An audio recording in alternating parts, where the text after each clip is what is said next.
Seja bem-vindo ao canal.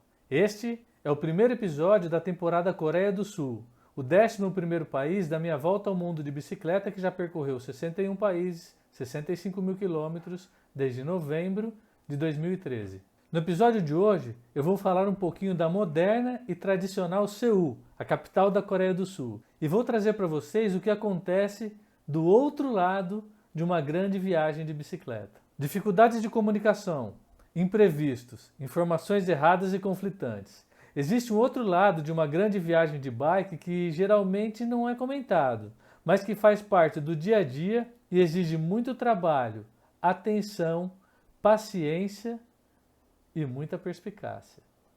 E eu não estou falando de escolher e equipar a bicicleta, montar roteiros, comprar equipamentos, roupas apropriadas, organização dos alforjes e etc.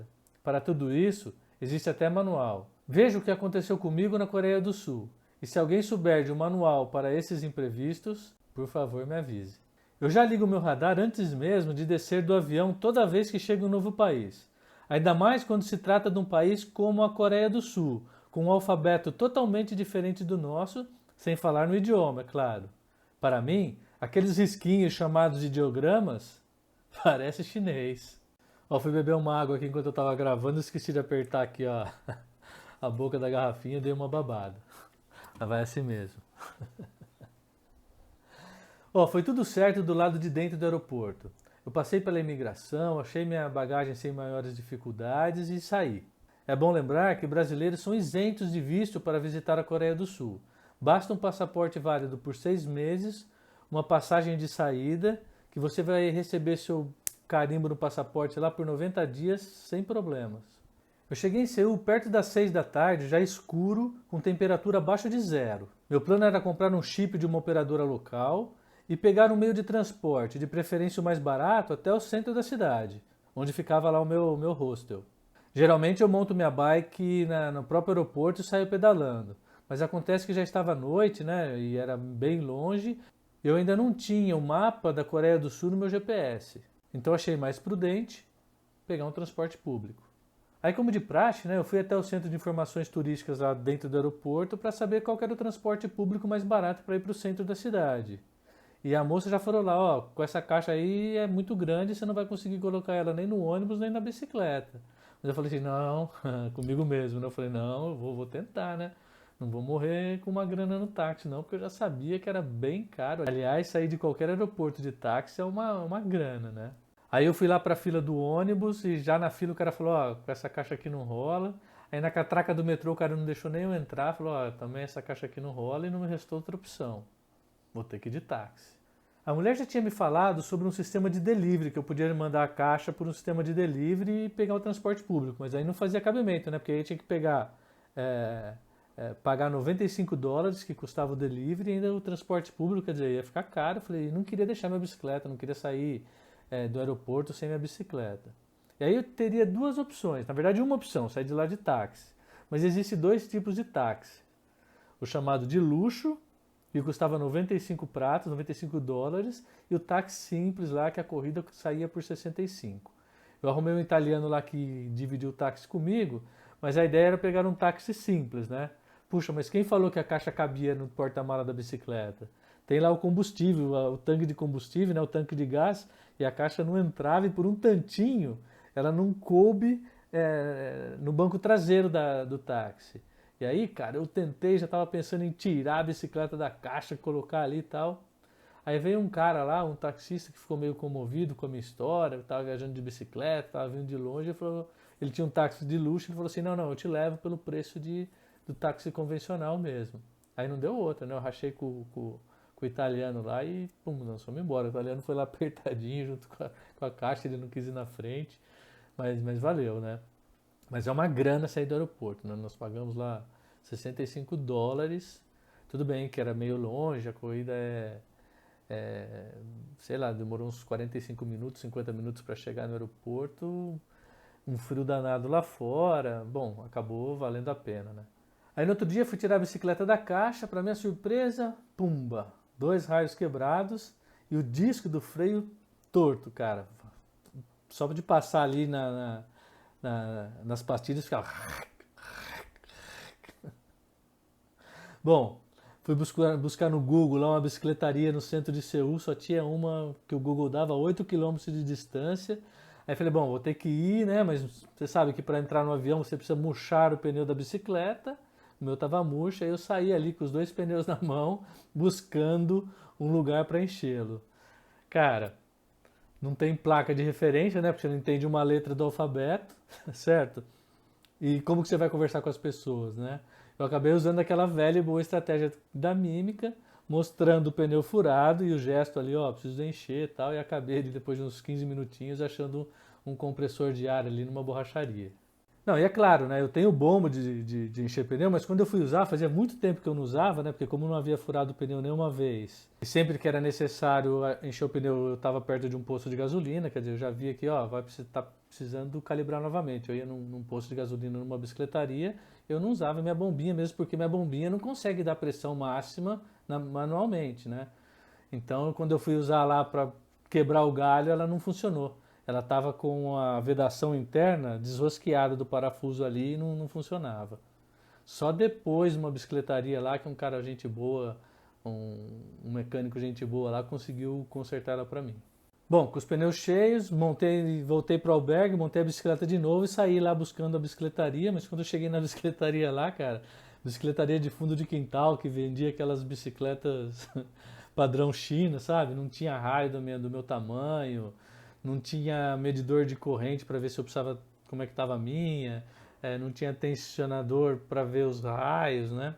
A tensão dos raios e, pô, bom, no fim o cara trocou lá os dois raios, eu não tinha até então aquela pecinha, né? Aquela ferramenta para trocar os raios. Depois dali eu aprendi, agora eu tenho.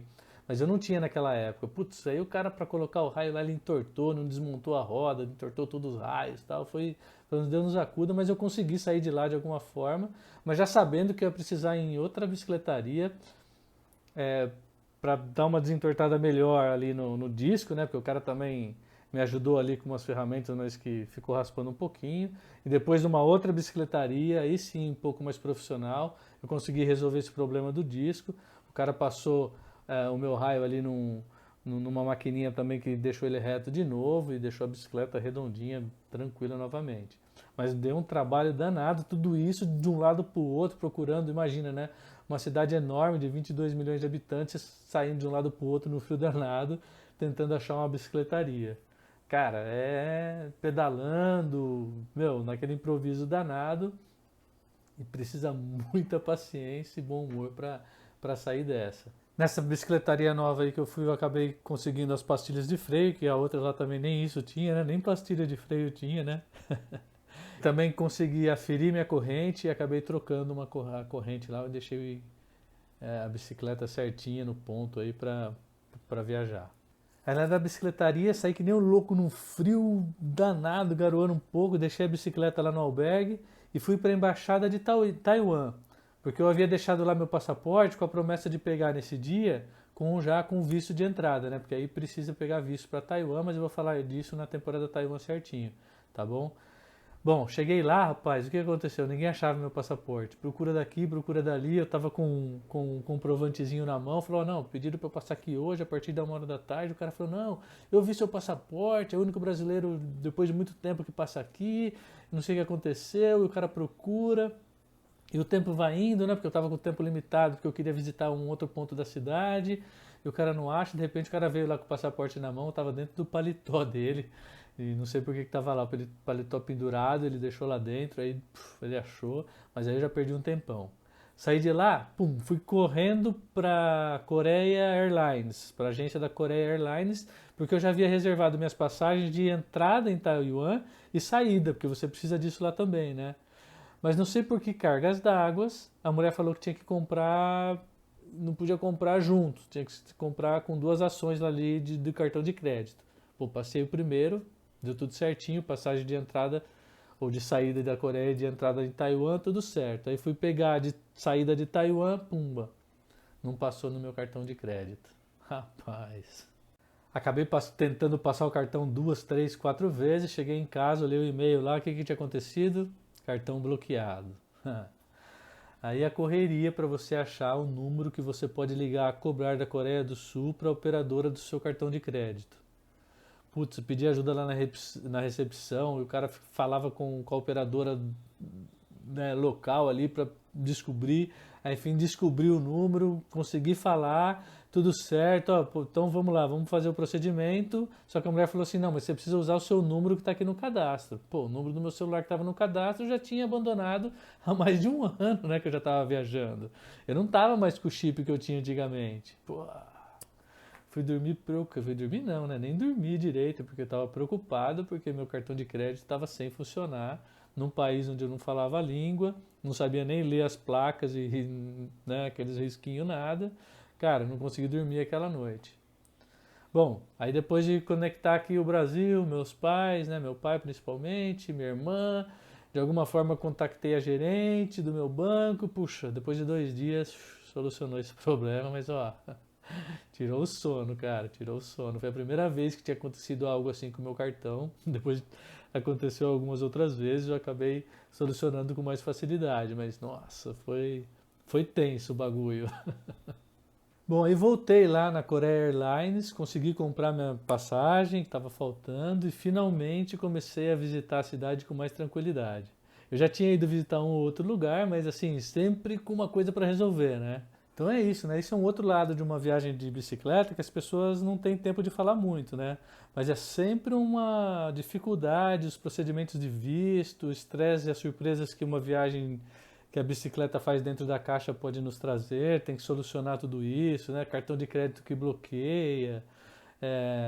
Bom, eu já falei em outros episódios aí sobre a procuração, que é bom deixar sempre quando você vai fazer uma viagem muito longa, né? E tem coisas para resolver que sem uma procuração é praticamente impossível.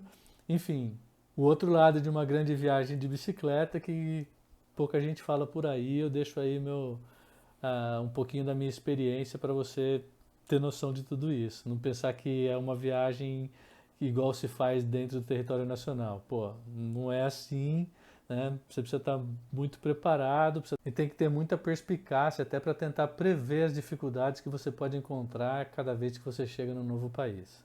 Bom, então antes da gente ir aí para o conteúdo do canal, dar uma passeada aí por Seul, né, capital da Coreia do Sul, por favor, se inscreva no canal, deixa seu like, faça aí sua pergunta, seu comentário. Me conta aí quais foram as maiores dificuldades que você encontrou numa viagem de bicicleta, onde você ficou assim sem saber o que fazer nessa hora assim, de dificuldade. Conta aí pra gente.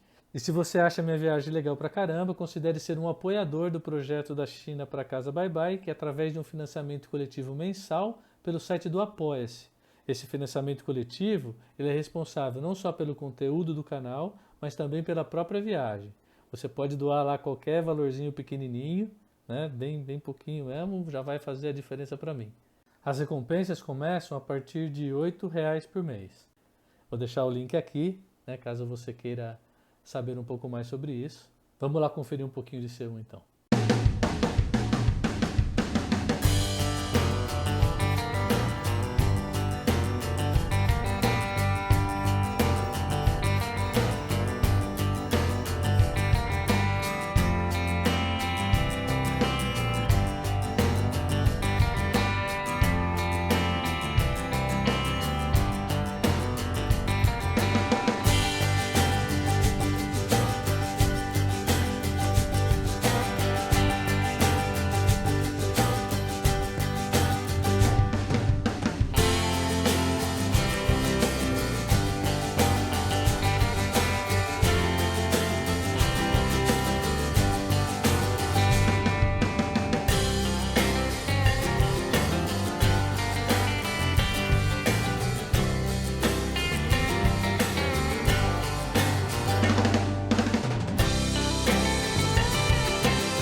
Modernidade, tradição, boa comida e muito frio. Assim começou minha visita pelo 11º país do projeto da China para Casa Bye Bye. Minha viagem pela Coreia do Sul começou pela capital Seul, vindo de um voo de Auckland, na Nova Zelândia. Seul É o centro de um aglomerado de 25,6 milhões de pessoas, o segundo maior de toda a Ásia. Me hospedei no bairro de Myeongdong, coração e um dos principais centros culturais e financeiros do país, que me fez lembrar a região central de São Paulo, com calçadões, prédios altos, lojas e muitos ambulantes. Conhecida como a capital do celular, Seul é considerada a cidade mais plugada do planeta e o maior laboratório global da web, com 90% da população conectada à internet. A modernidade e a agitação tecnológica, com outdoors eletrônicos, o trânsito carregado e muita gente apressada nas ruas, contrastam com a tradição e a tranquilidade dos palácios históricos, praças e monumentos espalhados pela cidade. O idioma coreano é um desafio incrível para ser superado. Espero que você compreenda essa dificuldade e seja tolerante com os nomes que vou mencionar a seguir.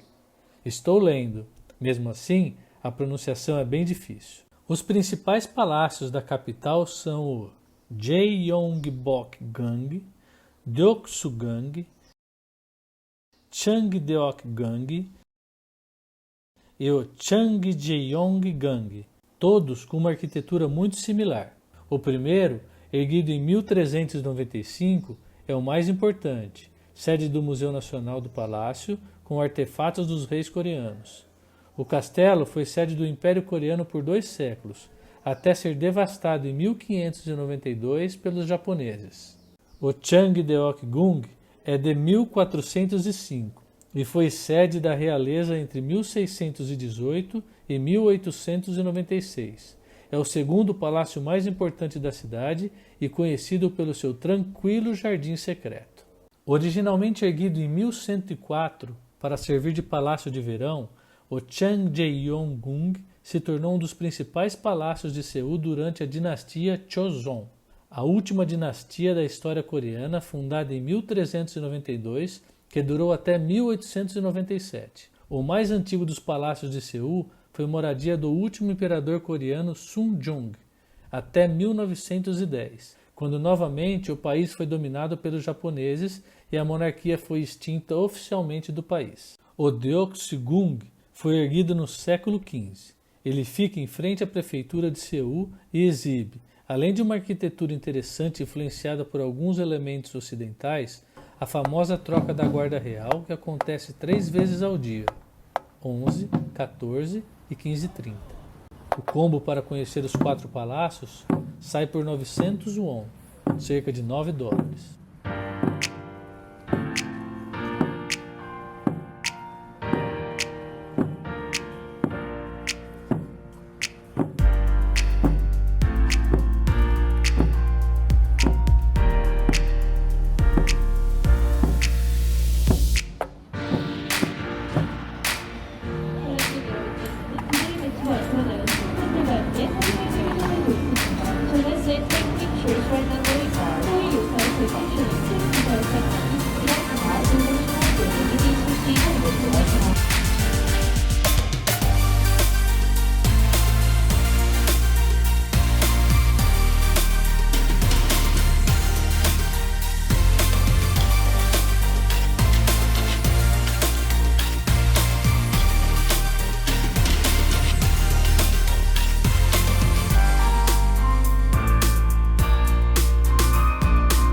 A Torre de Seul é um dos lugares mais visitados da capital, conhecida como Namsan Tower, com 237 metros de altura, oferece vista de 360 graus da cidade, lojas de souvenirs, quitutes e restaurantes. A subida pode ser feita de teleférico ou caminhando. A gastronomia da Coreia do Sul é muito variada e quase tudo é apimentado. A base é sempre arroz ou noodles, complementados com muita verdura, peixes, frutos do mar, carne de porco, frango e vaca e também o tofu. A marca registrada dos pratos coreanos são os banchans, que são os muitos acompanhantes servidos com o prato principal. Os pratos mais tradicionais são o bulgogi, carne marinada com shoyu, alho e sementes de gergelim servido com verduras, o galbi, ou kalbi, uma espécie de churrasco picante de costela de porco ou de vaca, e o bibimbap, que é uma mistura de arroz, vegetais e carnes misturadas e preparadas em uma tigela. A minha ideia é seguir pedalando até Busan, no sul do país, e depois conhecer a ilha de Jeju, um dos principais destinos turísticos da Coreia. A temperatura por aqui está perto ou abaixo de 0 graus Celsius, e já choveu, fez sol e ficou nublado.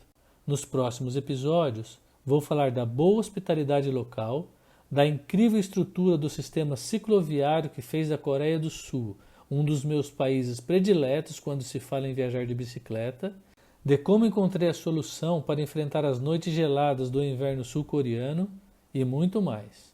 Nos vemos quinta-feira que vem.